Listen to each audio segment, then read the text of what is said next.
Hello, welcome to jessieathome.com and the Stitchopedia. In this Stitchopedia entry, we are going to be making that 70s flower, which is a flower motif that I originally created to go on the Be a Star hat that I made. It's a sun hat that I made for my children. Before we get going, just a reminder, this video can be found within a post at jessieathome.com that has lots of other information on it.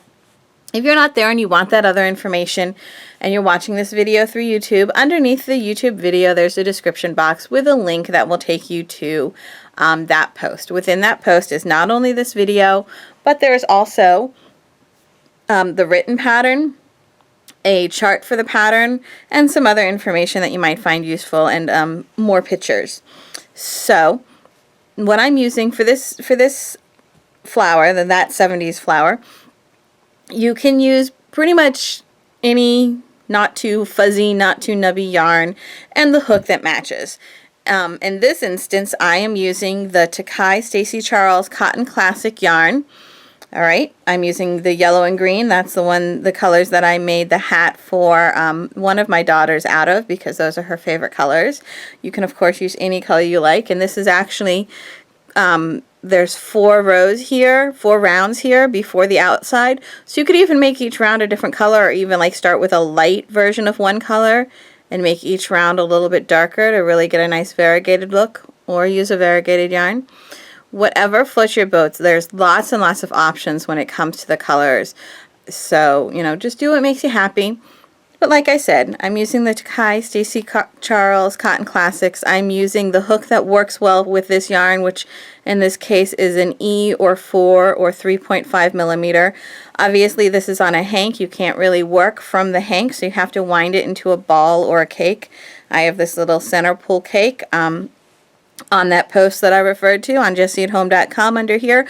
I will link to you the Swift, which holds the hank when I wind it, and the cake winder that I use, that I highly recommend. I love my cake winder because not only does it make the cute little cakes for a small amount of yarn or a lighter weight yarn, it also can do a really big one if you have like a chunky weight yarn or something that you have a huge amount of, and your cake is going to be much bigger. It can handle that. It doesn't break on me. I wind that thing pretty darn fast, so it is totally worth the price. I love it. So let us get going on this pattern now. So to begin with our flower, we are going to chain 4 and join with a slip stitch to form a ring.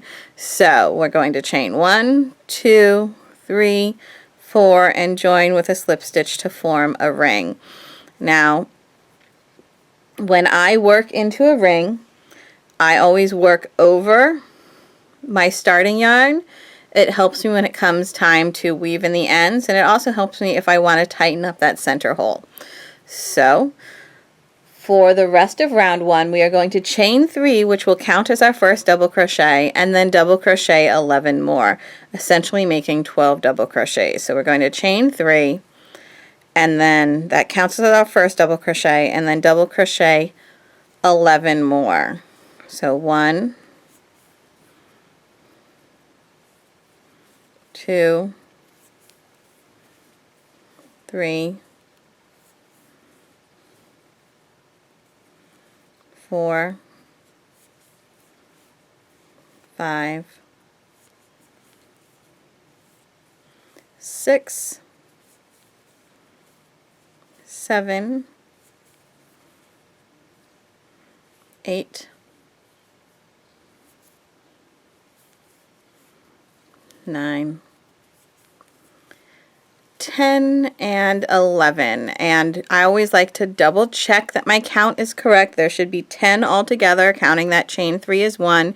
So I have 1, 2, 3, 4, 5, 6. Oh, I'm not sure where I was. 1, 2, 3, 4, 5, 6, 7, 8, 9, 10, 11, 12. Good. So now you're just going to slip stitch to the top of the beginning chain 3. And that is the end of round 1. So now let's move on to round 2. For round 2, you're going to slip stitch in between the next 2 double crochet. So in between the chain 3 and then the double crochet. So here we have our chain 3 and here we have our double crochet, and you're just going to put your needle in between them. Okay, put your hook in between those two. You're not trying to catch a loop, you're actually just putting your hook in between the chain 3 and the double crochet after it. And you're going to slip stitch right into there. Now you're going to chain 3 and double crochet 3 more into that same exact space, essentially making 4 double crochet, because the chain 3 again counts as our first double crochet. So there we have 4 double crochet in that space. Now what you're doing is you're going to be putting 4 double crochet in between essentially every set of 2 double crochets. So all you're going to do now is skip over these 2 double crochet and insert your hook in between. We have 1, 2, insert your hook in between this one and the next one. Again, make sure you're going in between. You're not going here. You see this little extra string right here?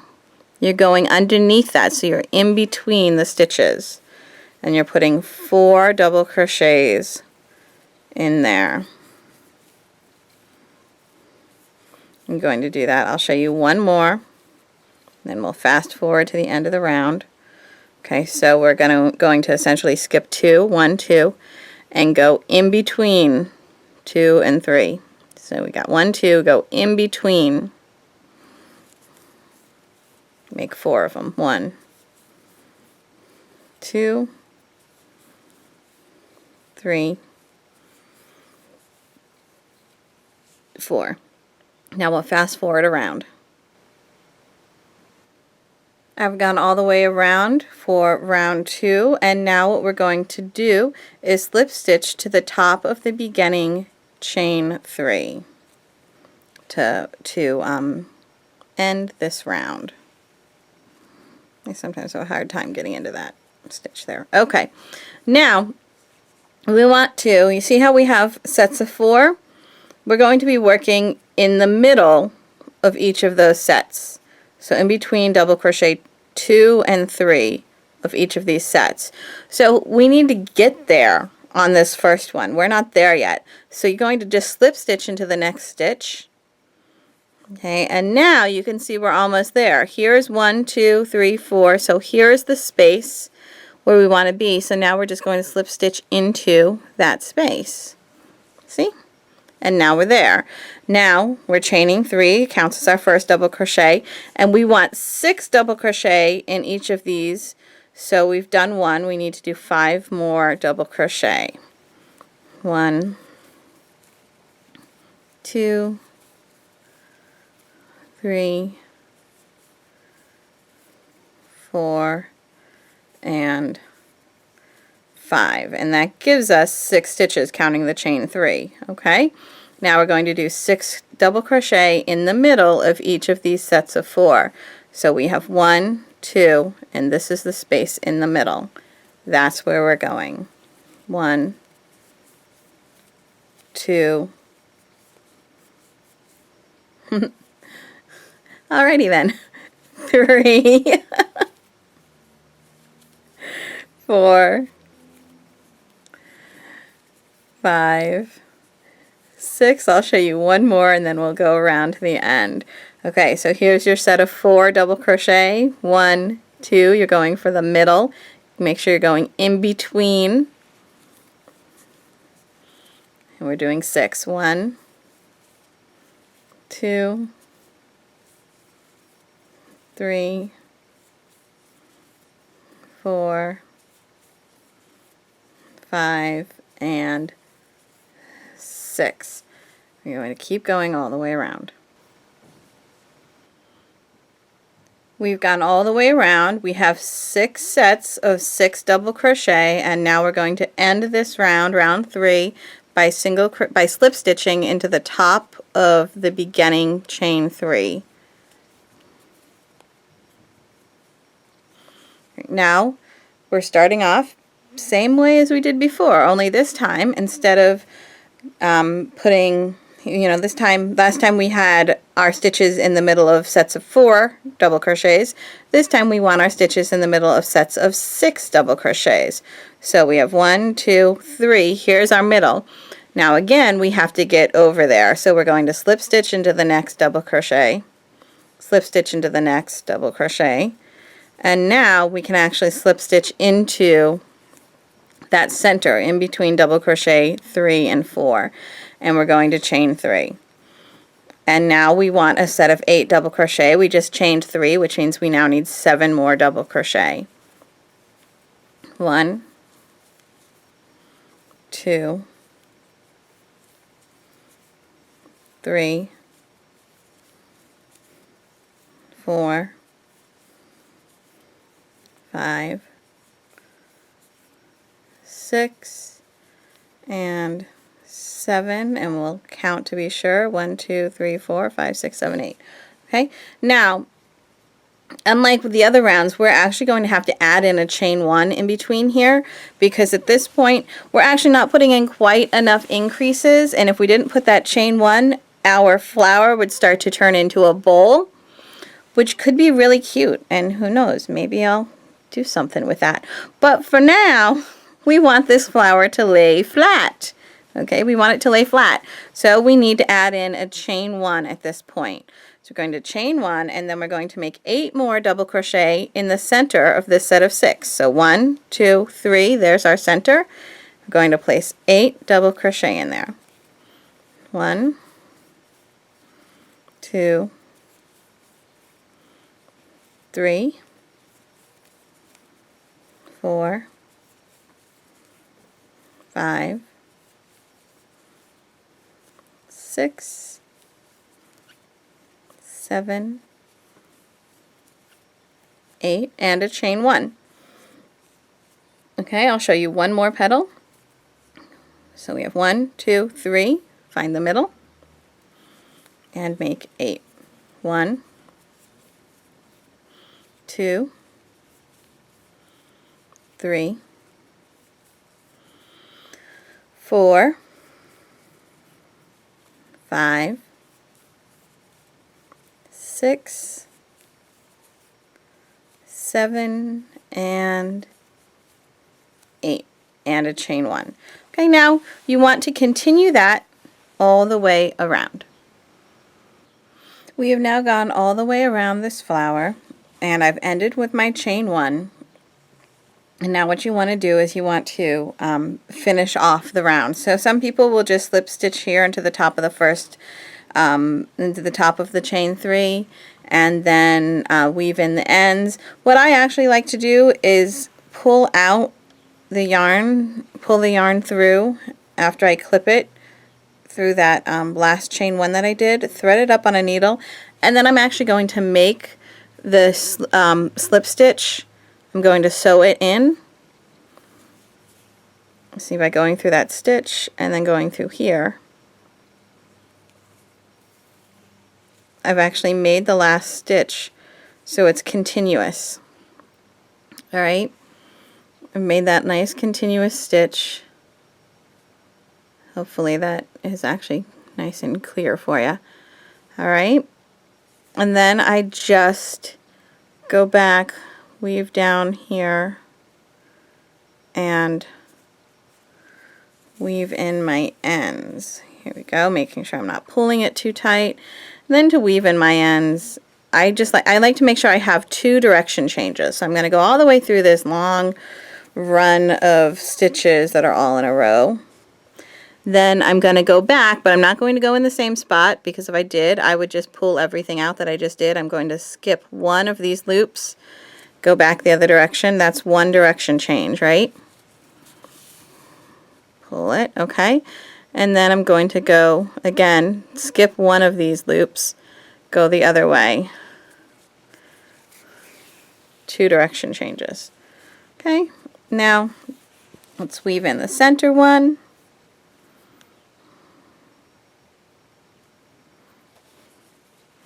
Okay, I like to pull the center hole tight. You do what makes you happy. I'm going to keep going in the same direction it was already going, just a little bit farther, so I have a bit of an overlap.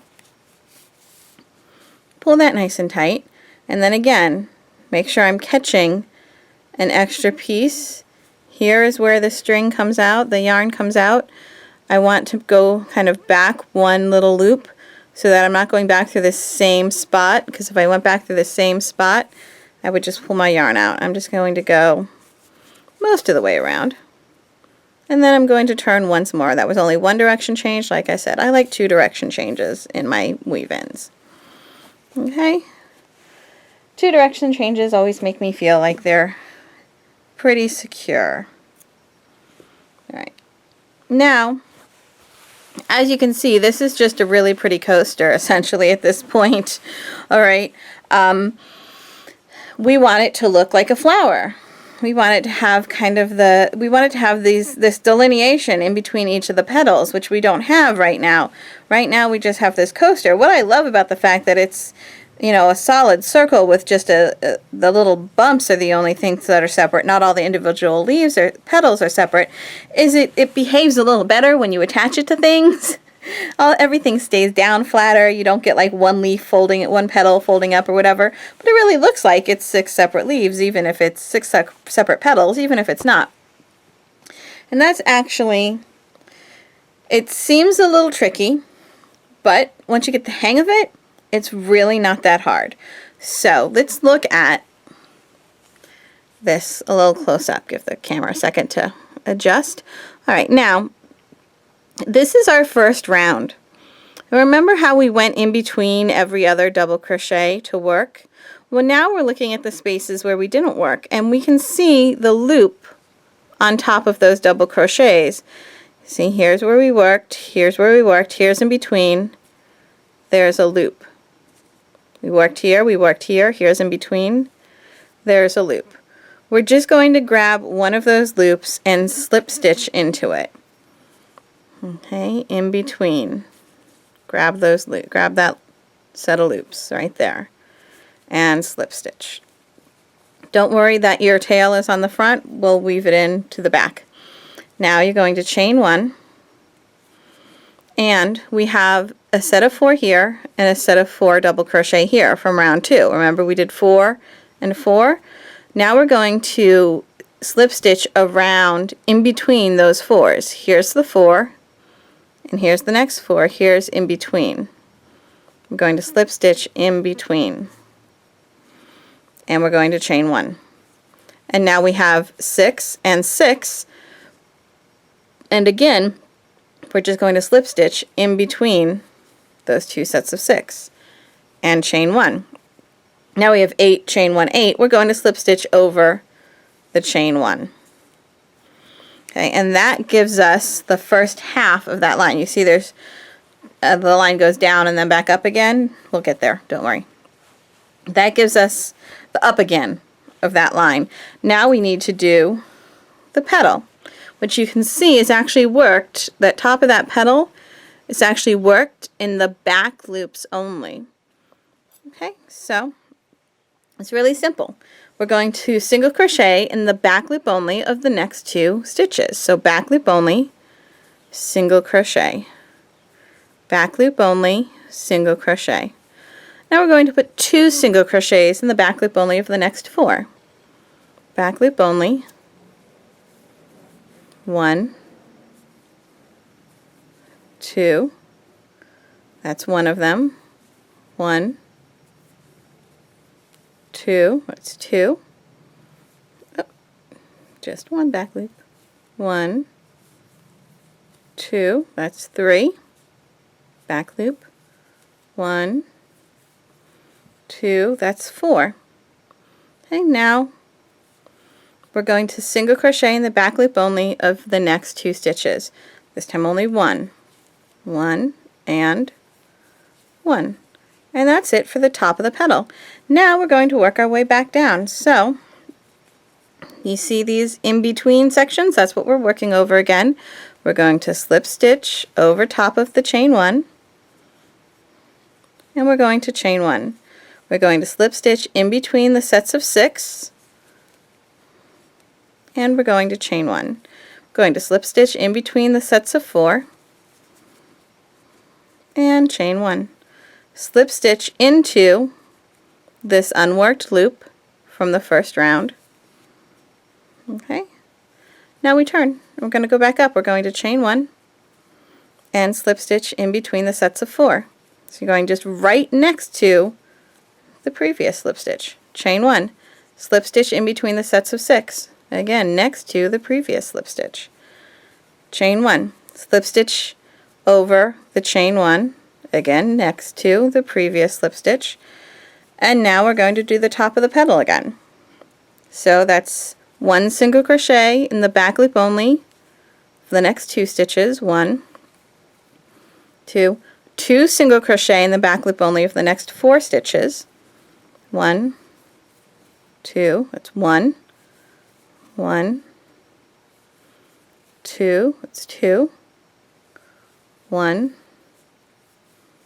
2, it's 3, 1, 2, that's 4. Single crochet, just 1 single crochet now in the back loop only of the last 2 stitches of this petal top. 1, 2, and now I'll do 1 more petal divider and then I'll meet you at the end here. So slip stitch over top of the chain 1. This is always where I almost catch something I shouldn't on this stitch. I'm not sure why. There we go. Chain 1, single crochet in between the 8s, chain 1, single crochet in between the 6s, chain 1, single crochet into that unworked stitch, turn and chain 1, single crochet in between the 4s, right next to the slip stitch. I've been saying single crochet, haven't I? Slip stitch in between the 4s, chain 1, slip stitch in between the 6s, chain 1, slip stitch over the chain. Okay, and now you're going to make the petal topper and come down and up, down and up, down and up, down. Okay, so I'll meet you back right here. Okay, we've gone almost all the way around here. Now we're going to finish up this last bit. And we're just doing what we've done before, which is slip stitch around the chain 1 and then chain 1, slip stitch around in between the sets of 6, chain 1, slip stitch around in between the sets of 4, chain 1, and that's the end. So we're going to clip this and carefully pull that yarn through. My goodness, I've turned into a klutz. Okay, like I wasn't a klutz already. Now we're going to weave in our ends, and I pulled through that last stitch, and I'm going to now finish this loop, this last, essentially just connect my round here by wrapping around that stitch and then going back down through there, and I've now joined. You see how that's now continuous?